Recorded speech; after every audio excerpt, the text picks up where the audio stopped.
going live and I am muting myself on. I will Doctor, drop a message from this bot when you can start.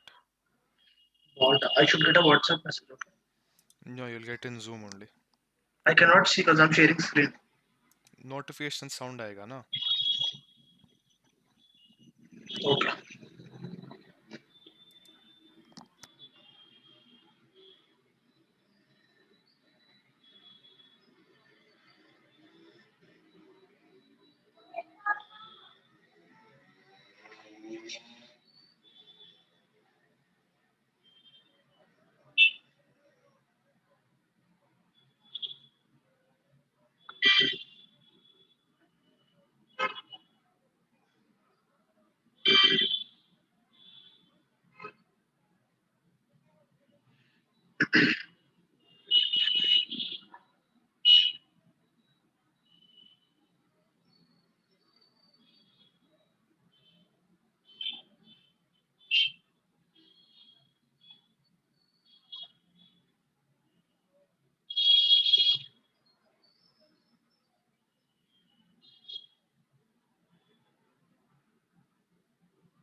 Hello.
Good morning, everyone. Welcome to another well-planned, well-rehearsed SSG day from Hitam Institutions. Welcome to another online session, rather a different one. So far, we have accommodated very well in the Zoom classes, and this is an amazing attempt to bring all the branches into one virtual class platform and try it through the Hitam eLearn platform on YouTube. So the first session today is from CDC and it is about three different topics which will go in a chronology. I am student self-governance HOD from EC department, Rahil, and I'll be taking the first session on resume building. So the content of this first session would be we'll understand why is reviewing examples important, how can font and language contribute to your resume. We will talk about certain stats and numbers and how they can enhance your resume. We'll understand how well you can write your profile when writing your first or second resume, and then we will go with the golden one paper rule. So let's begin. Starting with reviewing examples. This is one of the primary things that you should do before starting to write your resume. You see, internet is filled with resources, and especially when it comes to resumes, there are certain things that we don't want to change at all. Even the reviewers don't want them to change. When it comes to resume, it's slightly different from a lot of other things that we write or present on a paper. For example, when you're presenting your skills, your experience, and that one short paragraph in the introduction, nobody wants it to be changed. The format can be very clean, very simple, and very similar than everyone else. Only the content inside is what changes. Hence, we always tell that you have to review examples before going on to write your first resume. So how will this help you? First of all, you will understand how can you make your resume clearer to look in the first place, which is how well can you present it in the first place. And this can be done in multiple ways. You can see in the resume that is right now as a sample on the screen, it is using a set of color for all the headings, and then it is using a smaller font for writing the content inside it, which is making it much clearer, and it's showing that every section is different from the other. This is not possible when you are doing something without having a second reference at all. Hence, always try to review examples and make sure that you have references before you go ahead. The second one is fonts and languages. Let's talk about fonts first. There are hundreds of fonts when you write a presentation or you write a resume, Word document, anything. The catch here is not all fonts are clear. Some might look fancy, but they are not ideal for something as professional as resume. I have put a list of 10 fonts on the left side, which are Calibri, Arial, Verdana, Cambria. And these fonts are known to be clear, bold, and specific to professional writings. Hence, how fonts will help you here is the everything you write becomes much clearer. You use one type of font for the headings, you use one type of font for the content inside it, and this makes your entire resume look evenly clean. So this is the reason fonts are really important when you're writing your resume. And when you're not aware of this fact and you're using multiple fonts in one page of resume, it makes it very unpleasant for the reviewer too. Hence, try to stick to one or at max two fonts for your entire resume. Play with the sizes of the font and how you want to make it bold for the headings and normal for the content inside. Coming to the language. Now, language, just like any other part of whatever you write, speak, or communicate, even in resume, holds the same importance. We are looking at simple to read, yet yet a language which is filled with good adjectives. You should be able to tell what you want to say in lesser words. You don't want to overdo it, but at the same time, you want to make sure that you're portraying the right skill that you have in the language, and your resume does it. In your entire resume, you will only find two sections where you can showcase this language. The first one is your profile, which is at the very beginning, and then there are only certain places like sharing your, like portraying your experience, where you have worked in the past, where you can write actual sentences, where your language will come out. Other than that, where you are mentioning your skills or where you are mentioning your certain projects, you don't have to write elaborate lines, and hence the language play only comes in at a couple of sections. So make sure that you're using these sections wisely. Let's look at the stats and numbers. So this is a very easy to understand point, that having stats and numbers in your resume makes it much gets it enhanced. Why is it so? It makes your information precise. Whenever a reviewer looks at a resume and he sees numbers on the resume, he starts reading that particular line, because he knows when there is a stat or a number over there, it is projecting something that you have done, or is sharing one of your experiences, for example the time duration of how long you have done an internship of that sort. So the moment you write a number, it catches the eye of the reviewer. Hence, it makes your information much precise and highlights the important parts of the resume. You will find multiple sections throughout your resume where you will be using it.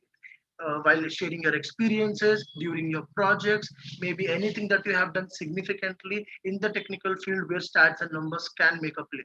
Hence, make sure that wherever possible, use these stats and numbers, but at the same time, don't use them irrelevantly, even at the places where it's not needed. Hence, it directly goes to the point that figures give clarity to the reviewer, because these are the parts the reviewer will be emphasizing on and giving attention. The figures will give clarity to the review.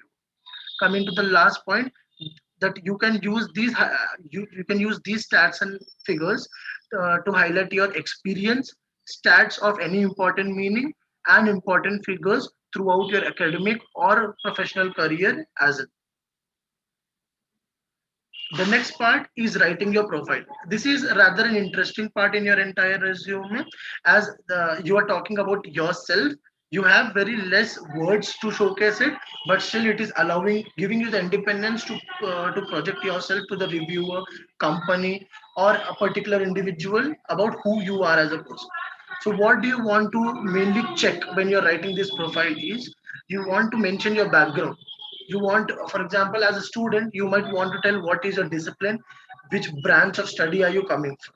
Or if you are already a professional and you're applying for a second job, you might want to mention that there was this certain position, for example, a data scientist or a data analyst, that you held in the past, recent past. Then you go on to write your most confident skills. And by skills, I don't mean that you put a list of skills going 5 to 6. You only mentioned one or two skills that you're most confident about. This gives an impression to the reviewer that this is one particular thing that the person is most confident about, and your other skills revolve around it. So make sure you're mentioning two of your most confident skills. For example, team building and critical thinking could be it. But don't, again, don't overdo at any place. You don't have to mention 5 to 6 skills here, as you have a separate section to do so. The third thing that you might want to highlight in your profile is what you're passionate about. For example, if you are a software engineer, you might want to say that you are very passionate about coding or something very specific in coding. Let's say cyber security is something that you're very interested in. Just make sure that you're using that one ambitious passion of yours and writing it down. And just don't mention it, give a justification. For example, if you are someone who's passionate in coding, you can obviously back it up by saying that my experience in hackathons or my experience as a software developing intern shows that I am very passionate about coding. So make sure that whenever you mention a passion, you're justifying it. Then, as soon as you get to these 3 points, you're already more than halfway through your profile. Now you want to close your profile, your first paragraph in a meaningful way. So how do you do it? You will go on to say what are you looking forward to. As you have spoken everything about what is currently happening with you and what you have done in the past, this is the place where your application shows that what you want, what are you expecting from the company. The answer to this particular thing, what are you looking forward to, can be the job position that you are applying to, or maybe a particular kind of experience that you are expecting in the company to have. So make sure that when you answer what are you looking forward to, you're talking directly to the company or the reviewer, and not in general. Be very specific about it. And towards the end of your profile, I always suggest that you should have this one line where there is no such guidance, but you just maintain a professional tone to tell that anything in specific that you want the reviewer to know. What are we talking here is, you have spoken everything in a very precise and concise way throughout your profile. Take this one line to go all out and tell him that okay, this was good talking, like you're talking to him through your resume. So use that one line to close your profile, and end it on a strong note. It doesn't have to be a quote. Never use a quote in a profile, but something about you only. Just take the liberty to write that one last line and close your resume. And towards the end, we will have the one page rule. This is something that everyone must have told you in the past, and I'll tell you how it is important. Having your resume only restricted to one page or 1.5 page is very important.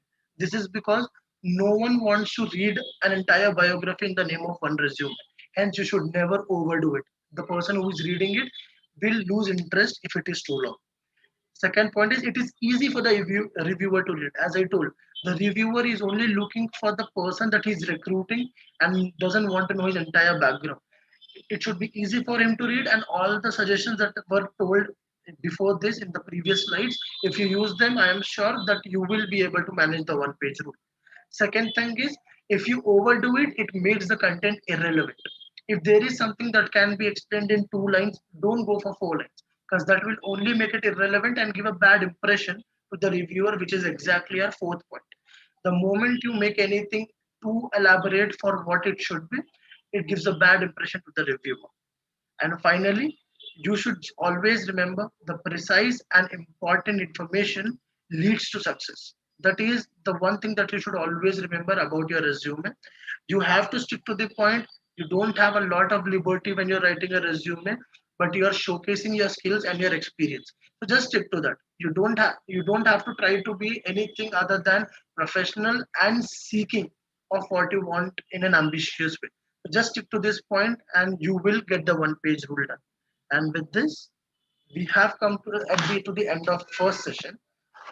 Are there any queries for the resume building session as well?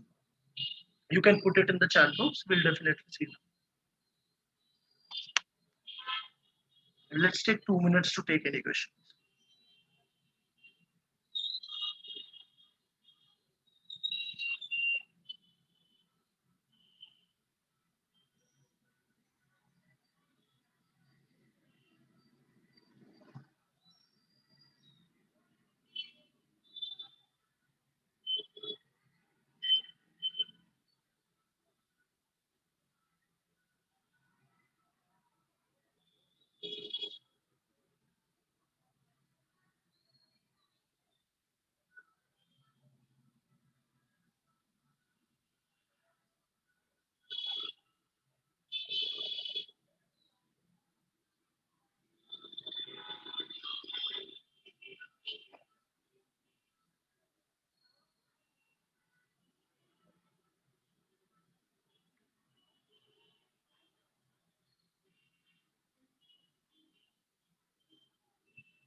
Okay. So there is a question from Pranav which asks, can we mention something which is not related to academics in our resume? Sure, Pranav. Actually, your resume will only have one section where you will be actually highlighting your resume. Most of the other part, you will only be highlighting your professionalism as such, or your work and experience in organizations. For example, if you have worked in an NGO or a non-profitable organization, you will highlight it as in the experience session. So you will only have one session, one particular place where you will be talking about your academics. And even when it comes to projects, it will only have one section where you will be mentioning that these are the projects that you did as an engineering student or any student, to make it general.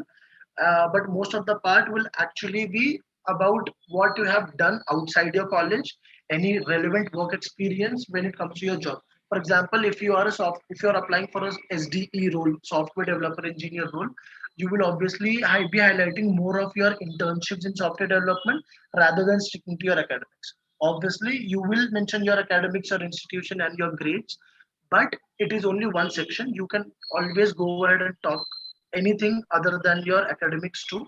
It actually makes your profile a little better. Okay. So Venugopal asked, what skills other than team building can be added? If you're asking about the first particular section that I mentioned in the profile, that you tell your most confident skill, it could be critical thinking, it could be team building, it could be your communication, it could be, being a leader in the team and not just team building. You can be a team player, you can be a team leader, you can be good at critical thinking, or you can be a hardcore technical person who loves technicalities in what he does, like a coder or like a cybersecurity person. So when it comes to the first profile section, you can use any of these one or two skills to mention in your profile. But when it comes to the entire skills section, you mention all the skills that you have acquired over your academic career, so that people know that okay, these are all the skills that you know that you have, and they'll be able to recruit you better for the position that you're desiring for.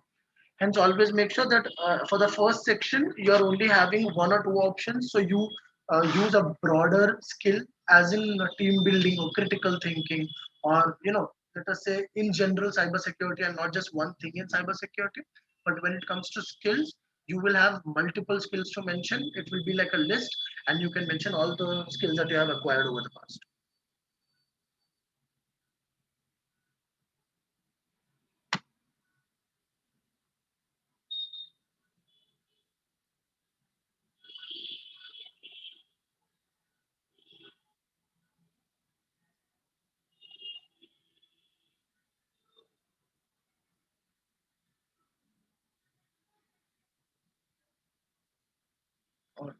Okay, surely we will share a sample resume that people can refer to. And along with that, we will also send a feedback form where you can ask more questions about the session, and we'll happily answer you, and we will post that answers to you through any communication channel that we'll have. With this, we are coming to the end of our resume building session. I'll make sure that any questions that we have will be answered through Google Forms to you, or through any communication channel that Hitam has, as we have a time constraint. Let us go to the second session for the day under CDCR, which is the LinkedIn session. Now, LinkedIn, as you know, is a very famous online platform, and which a lot of people take it as a social media platform, which it rightly is, but it is a more focused channel, especially for students and people who are seeking professional guidance. So, let us see why we are taking this LinkedIn session specifically for all of us today. So, how to use LinkedIn effectively is what we are going to talk about today, and we will stick to in most of the parts we will talk relevant to students only. That how students can use LinkedIn in the best way, and let's see what we have in it. Okay. So, going forward, we'll understand why doing all of these things that we are mentioning about LinkedIn are important, and how can this help you in a direct and indirect way throughout your career. Okay. So, as you know, when you go to LinkedIn, you have an entire social media dashboard, just like you have it on Facebook or Instagram. But the thing is, a lot of us don't explore LinkedIn because we take it as more of a boring platform. But I don't think so. I think that there are people who are way more passionate to talk there, and that's the reason that LinkedIn is the place where we all find professional guidance, job opportunities, and professional circles and groups. So, okay. So the first thing which is very important when you're using LinkedIn is completing your LinkedIn profile. You have to understand that any social media platform works in a certain way. Just like your Facebook comes into appearance or search results when you maintain it, your LinkedIn should also be maintained so that it can come up higher in the search results and people can discover you through your network. So how do we do it? You have to add a good quality photo of yours, preferably one taken by a professional photographer or at least in a professional setting.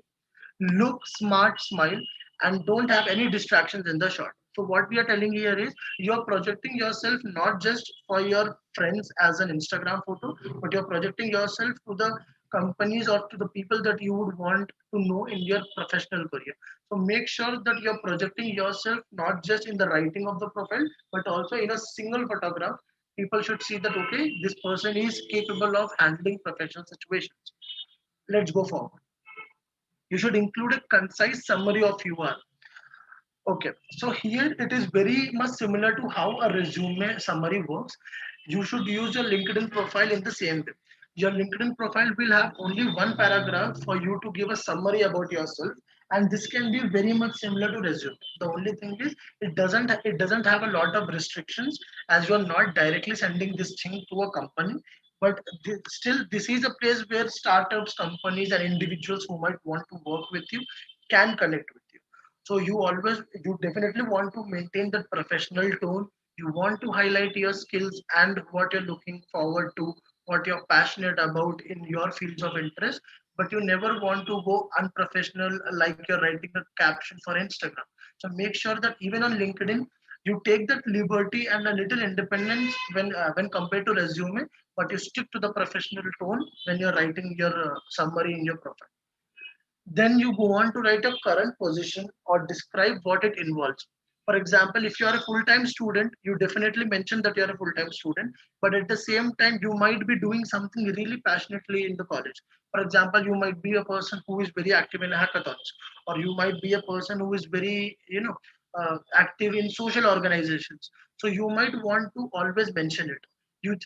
I always suggest that you just don't mention in a simple, plain way that you are only a full-time student, but students are the people who are most passionate about something that they are doing or something that they are learning, because you're still in the learning stage.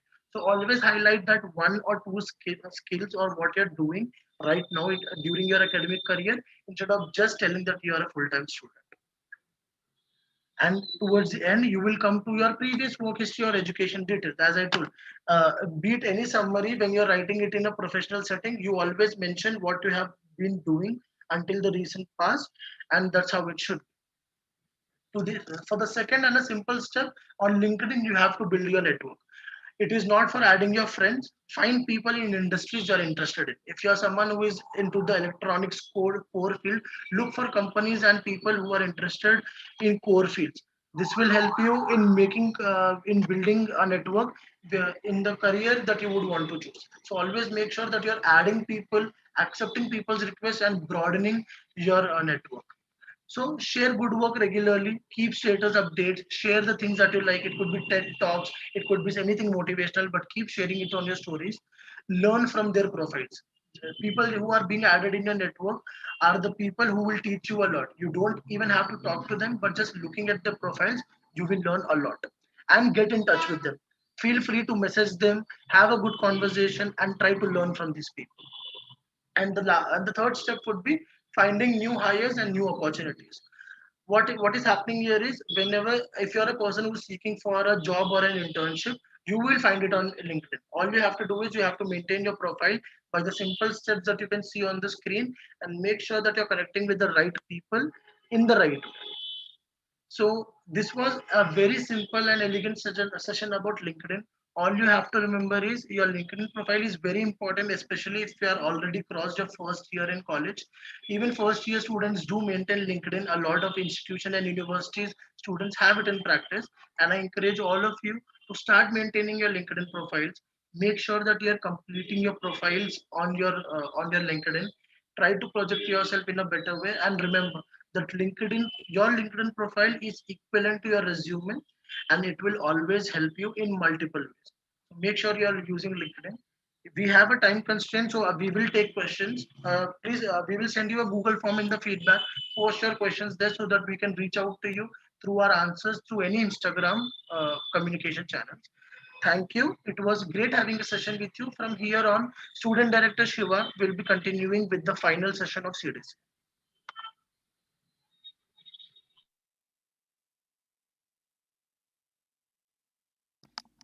Okay, thank you so much, Rahil, for that. Can I just get a quick yes in the chat box if you all can see my screen and hear me fine?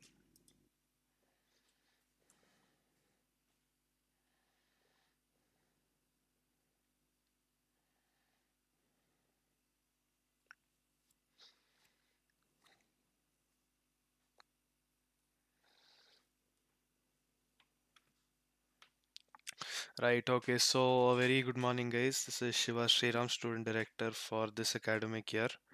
And right, so I will be going on with a very important session that we all need called email etiquette. So this will contain stuff like how to write an email, how should you frame an email, and why should you frame an email. So let us get started with the background for this. So first off, emails are the most common form of communication used in the corporate world. And in the year 2020, around 300 billion emails were sent and received each day. So over a year, you can see how many emails that is, and that is how big the quantum of emails truly is. And proper email writing etiquette is therefore a very important skill that we as young professionals need to develop. So when you go into the corporate world, you will be dealing with emails a lot, and which is why you need to know how to frame an email, how to reply for an email, and other stuff like that. So first off, before we go ahead, we need to think as to why we are writing an email. And You also need to think why an email. So emails are a very instant form of communication which is universal. For example, I could be seated here in Hyderabad and send an email to one of my friend who is in US instantly. I wouldn't have to wait, for a few days for a mail to go, for a letter to go or something like that. And then only an internet connection is needed apart from a device you're going to send the email on, of course. So this makes it very useful in businesses as it is very fast, it is convenient, and it can be replicated easily. So information can be copied from one place and pasted at another.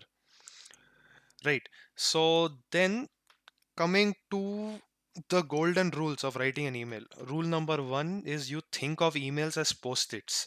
And you guys know what post-its are, right? They're those little sticky notes that you can, scribble down on and stuff. So think of emails as post-its. Why am I saying that? Because you need to keep two keywords in mind: precise and concise. So precise means you're being very accurate, and concise means you're keeping it very small and succinct. So you need to keep the email accurate and brief. You don't need to write a 600 word essay to, you know, just give a few sentences worth of information across. And also remember that there is a thin line between brevity and rudeness. Using lesser words is good, but using too little words might seem rude to some people. So, coming to the general flow of an email. So, first off, we have the two CC and BCC field, which I have not mentioned here because that is something that people rarely see. But when they open the email, they first look at the salutation. The salutation is, for example, "Hi, Mr. XYZ" or something. And then they will move on to the body, which is the most important part of the email, followed by the signature.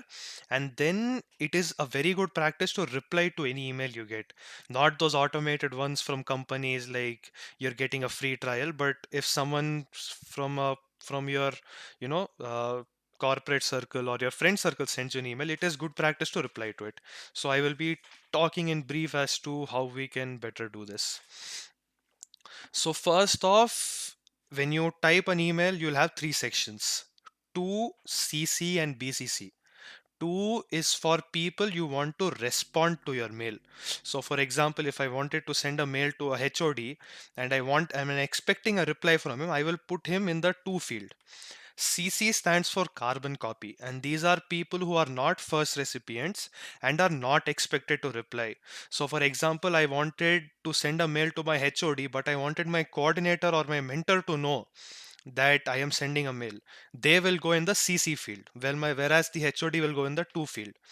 And BCC stands for blind carbon copy. It is mostly used for confidential purposes, as people who are in BCC cannot see who the mail has been sent to. So for example, I want to send it to, say, one of my friend that I'm having this conversation. I can put him in the BCC field. So this is how 2CC and BCC works. So then we come to the subject. So it is good practice to start out your subject with RE and a colon. RE stands for regarding. And you need to follow the same two rules as you were when you were writing an email. Be concise and be precise. Keep it simple and make sure the essence of the email is being delivered across to the person when he sees the subject. So a few examples of subjects are: first, regarding attendance for XYZ activities. So the person knows when he sees this that the email is going to be requesting attendance or something to do with attendance for a certain activity that the person has performed. Or another example could be regarding a mistake in sales report.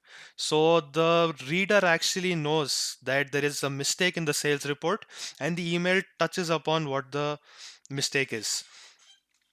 When you are forwarding a mail, because in corporate you will be required to forward mails a lot, it is good practice to start your subject out with FWD, which is forward. A few examples is a request for deadline extension, or forward an issue faced by a consumer.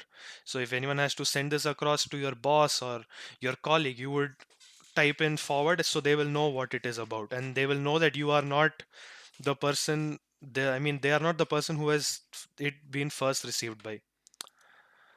So coming to the salutation, this is the most important part of your email. If the person does not find enough interest in the salutation, he will most probably not read the rest of the email. So it is good practice to address the receiver by a salutation. A simple hi, Mr. XYZ, or a dear XYZ is fine, but must be used in accordance to the situation. For example, you can't tell dear principal, right? It'll always be hi principal or hello principal, because the principal is not your friend. And use the 24-hour rule. What this says is, if you are communicating with someone multiple times in a small time frame, say hi again after every 24 hours or after every sunrise. So for example, if I was having an email conversation with my HOD from morning to evening, for each mail I will not put hi Mr. HOD and I will do it. So only after 24 hours or after the sunrise I will reply with hi again. And if you do not know their name, you can just leave it at a simple hi and then start out your email's body. And take care when you are spelling out the person's name, as some people take offense when their name is misspelled. And also, some people would like to be addressed by their position. For example, if you were talking to, say, Steve Jobs, and you're, a workman in his factory, you wouldn't say as hi Steve Jobs. You like hi Apple CEO, right? So that is, keep that in mind as well. So before we go to writing out the body, always remember this. This is like your golden rule for writing an email, and it will, help you make sure that your email is concise and precise. So what it says is, assume that everyone you're communicating with is smarter than you and cares more than you and is busier than you. So this way you will know that you will have to keep your message very brief, and you need to get the information across real quick. So coming to the body, it needs to be concise and precise. That are the two golden rules for any email. So what it means is no jargon. Jargon is basically terms that you would use in a very technical group. For example, I couldn't expect a sales guy to understand what a derivative or an integral is, but when I'm talking to someone within the same field, I can do that. But just make sure in general not to use too much jargon. Do not use small talk. You need not ask after their health every time or what their kids are up to or something. And you need not beat around the bush. Be very straightforward and use very easy to understand language. And use multiple paragraphs only if required. If not, try to avoid it. So coming to the sign off. So the sign off is where you say, best wishes and then your name, or all the best, or thanks and regards and yours sincerely. You can also use cheers, but make sure you use that only in informal emails and not in formal emails. Because if you're replying to a job and then you say cheers, there is no way that he will take you. You can also use the automated signature. It is a bit lazy. It's the lazy way out, but it is good practice to type it out every time. But there is nothing wrong in using the automated signature. And coming to the worst sign off ever, you should never, ever, ever, ever use this. It is thanks in advance. So, the reason why you shouldn't use this is you are being presumptive of the fact that the other person will accept whatever you have told them. And that is not how gratitude works. So, anything along this line, so thanks in advance, thanking you in anticipation, and all stuff like that, you should avoid, because those are not characteristics of good email etiquette. And then coming to a very important part, replying to emails. So you know how to write an email now, but you should also know how to reply to these emails. So one rule you should remember is minimize the use of one word replies and try to imbibe emotion or sentiment into the mail or reply that you are sending. So, three golden rules when you are replying to emails. First off, be timely. For example, if you get a mail today, you cannot reply 1 week later saying I've received the mail. It has to be done within a certain time frame. And when you're getting feedback, you need to show compassion when receiving negative feedback and respond to positive feedback. For example, if you sent a report out and then your boss or someone replies to you with saying, okay, these are the points that you missed out on, and I did not expect this from you. Don't be like, no, I put it. But you need to show compassion, like, so, and you have to be apologetic only if you have to. So if you have made a mistake, then you say, okay, sorry, this is my fault, I will correct it and get back to you, and something like that. And responding to positive feedback, I guess this is self-explanatory. So in case someone says, good report, you will reply with thank you, obviously. Right. And yeah, coming to the one-liners that I said, don't use this. I would hate to receive a reply like this.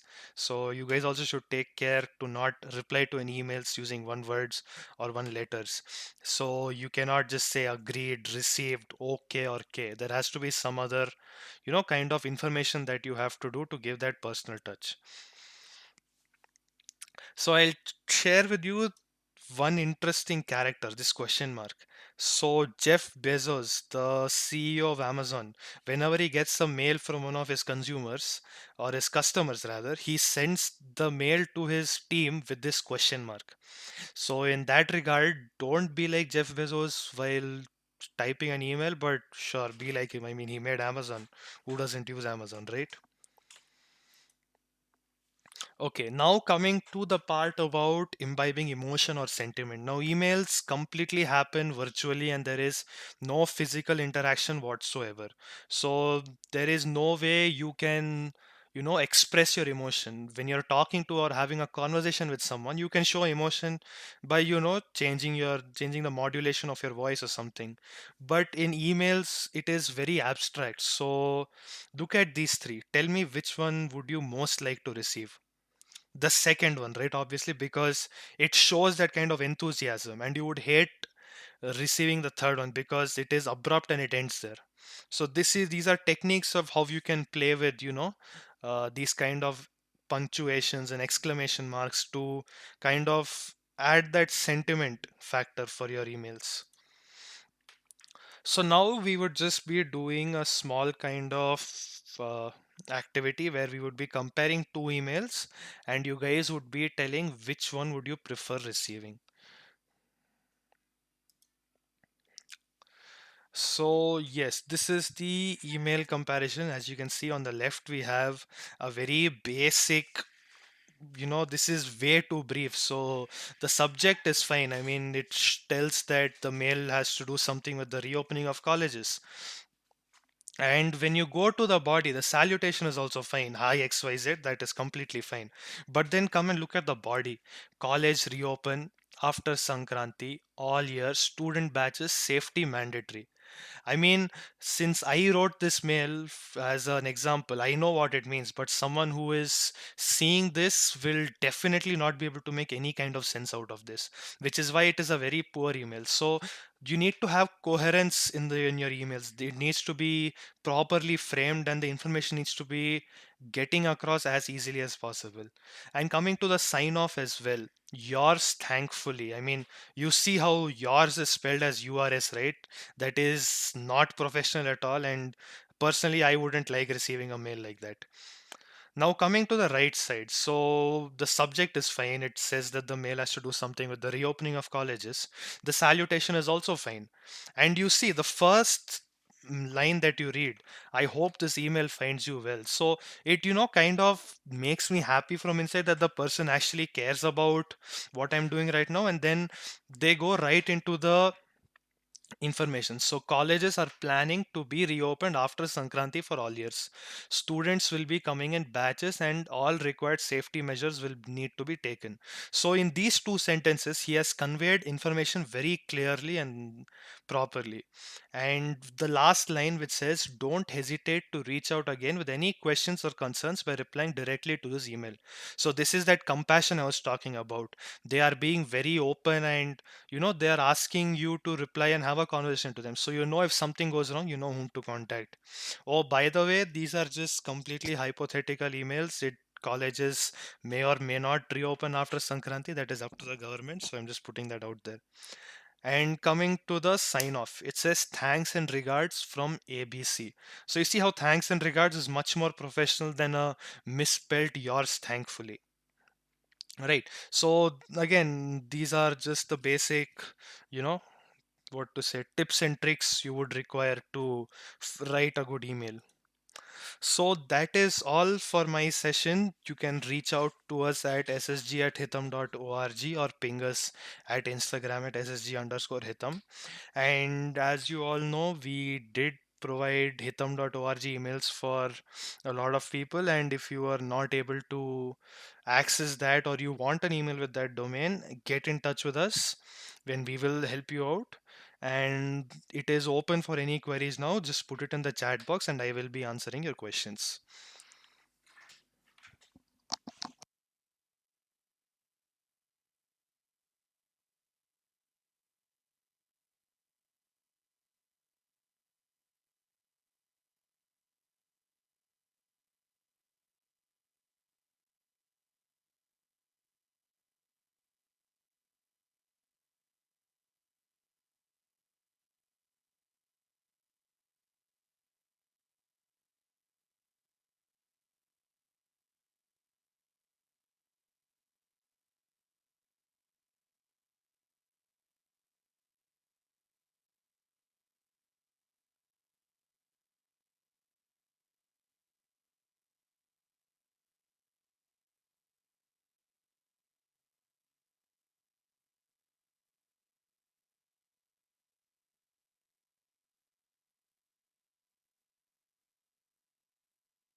Okay, so Ajay Kirti has asked, can you share one of your emails as an example? So I will just open this slide. You guys can have a look.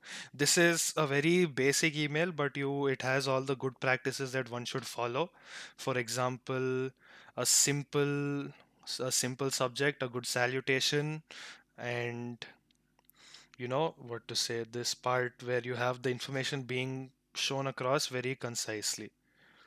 Okay, Siddharth is asking a question. In a formal mail, can we use good morning instead of hi or hello? You definitely can, Siddharth, but just keep in mind that you're supposed to use good morning only during the mornings. For example, it would make no sense if you said good morning in the afternoon or in the evening. Right, and Nanendra, I we will be sharing the sample resume after this, which you can edit. So please keep that in mind.